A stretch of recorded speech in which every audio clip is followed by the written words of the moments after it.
मैंने अपनी जिंदगी के सबसे सुंदर पल उस औरत के बाहों में गुजारी है जो मेरी पत्नी नहीं थी। ये बात सुनकर सभी लोग अचानक चुप हो गए। तभी बात आगे बढ़ी। वो आदमी बोला वो औरत और कोई नहीं थी बल्कि मेरी माँ थी।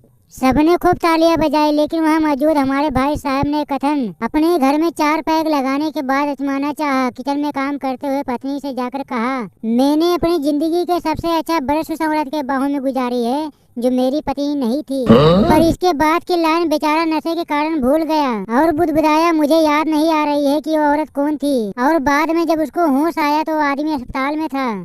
बेलन से हाथ पैर तोड़ा गया, बाल को नोचते हुए देह पर सारा गर्म पानी से जल गया था। ये सब नजारा देखकर डॉक्टर बेहोश।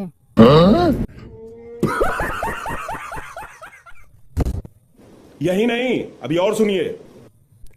पत्नी बोली, सुनो जी, एक बात बताओ, अगर दुनिया में सभी आदमी एक शक्ल सूरत के दिखने लगे तो क्या होगा? फिर पति कुछ सोचा और मुस्कुराते हुए बोला, वही होगा जो गैस सिलेंडर के साथ होता है, कभी इसके घर तो कभी उसके घर। सुनकर पत्नी बेहोश।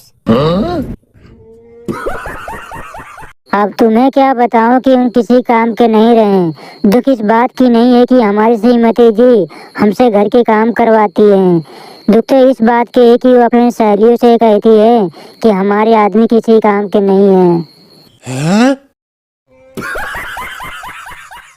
सोते हुए पति का माथ चूमना खूबसूरत आदतों में से एक है, पर भारतीय स्त्रियों को कौन समझाए, ये तो जेब टटोलती है। हाँ बाबू, समझ गया, सर दर्द कर रहा है और तुम्हें क्या चाहिए? पता नहीं लोग शादी के बाद अपनी बीवियों से इतना क्यों डरते हैं। एक मैं हूँ जो इशारों में समझ जाता हूँ कि मेरी बीवी को क्या चाहिए। पत्नी बोली, आज जरा जल्दी घर आ जाओ। पति बोला, क्यों, क्या काम है? पत्नी बोली, आज हमारी पड़ोसन भाभी घर आ रही है।